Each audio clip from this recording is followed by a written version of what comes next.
Hello everyone, good evening. সবাই কেমন আছেন? আশা করব সবাই খুব ভালো আছেন। আমি ভালো আছি, কিন্তু তার মধ্যে একটু ঠান্ডা লেগেছে। সকাল থেকেই ভাবছি ভিডিওটা এডিট করব, ভিডিওটাতে ভয়েস দেব, কিন্তু গলার অবস্থা এতটাই ভালো ছিল যে দিতে পারছিলাম না। তো এখন ভাবলাম যে ভয়েস আছে সেই ভয়েসে ভিডিওটা দিয়ে ফেলি। এই ভিডিওটা কালকের করা। আমি আমার মায়ের কাছে গিয়েছিলাম, মা পিঠে করছিল।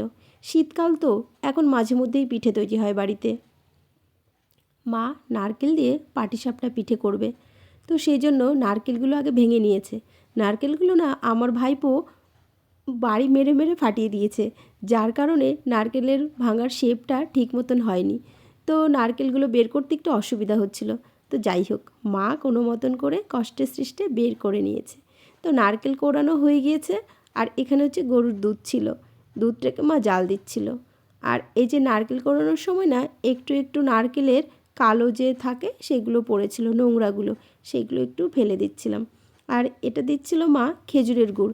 নারকেল আর খেজুরের গুড় দিয়ে পাটিসাপটা পিঠের মধ্যে যে পুরটা দেওয়া হয় সেই পুরটা বানাবে।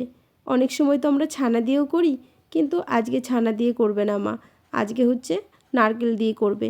আর এখানে যে দুধটা ছিল সেই দুধের মধ্যেও অনেকটা গুড় দিয়ে দিয়েছে, ভালো করে মিক্সড করে নিচ্ছিল।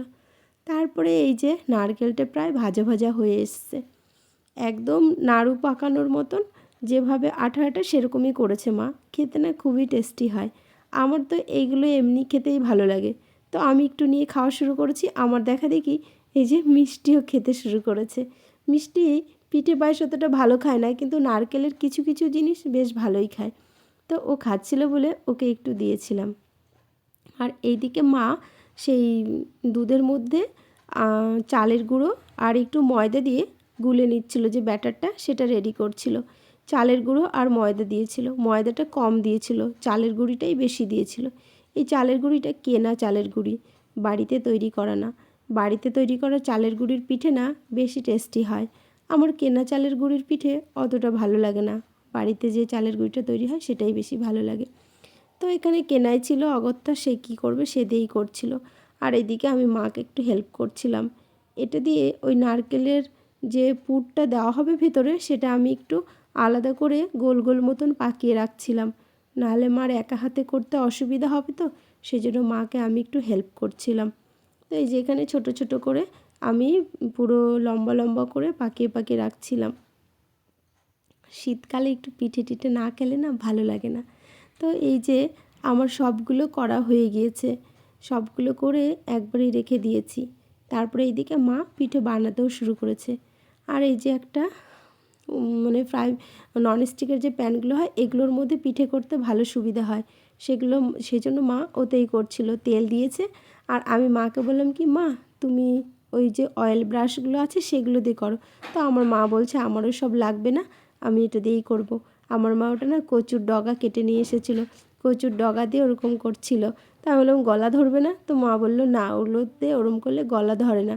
মানে ওই কচুর ডগাটা দিয়ে মা ব্রাশের কাজ করছিল।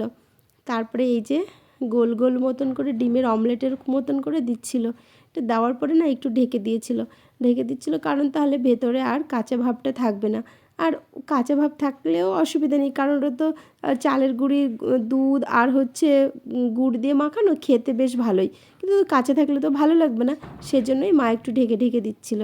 তারপরে যখন ঢাকনা তুলে একটু হয়ে যাচ্ছিল, একটু ফুটো ফুটো হয়ে বুঝতে পারছিল মা যে পিঠেটা রেডি হয়ে গেছে, তখন এই যে মা ভেতরে পুরটা দিয়ে পাকিয়ে নিচ্ছিল। আমিও না এই পিঠেগুলো বানাতে পারি, তবে চালের গুঁড়ির থেকে না আমি ময়দা দিয়ে বানালে আমার বেশি ভালো হয়, তাহলে ওই কড়াইটার মধ্যে লেগে যায় না। আর যেহেতু নিচে তেল দেওয়া থাকে তো, তাই অসুবিধা হয় না। শীতের দিনে পিঠে পুলি খেতে সবার ভালো লাগে, তাই কি না বলুন? এই যে পিঠে তো প্রায় হয়ে গেছে।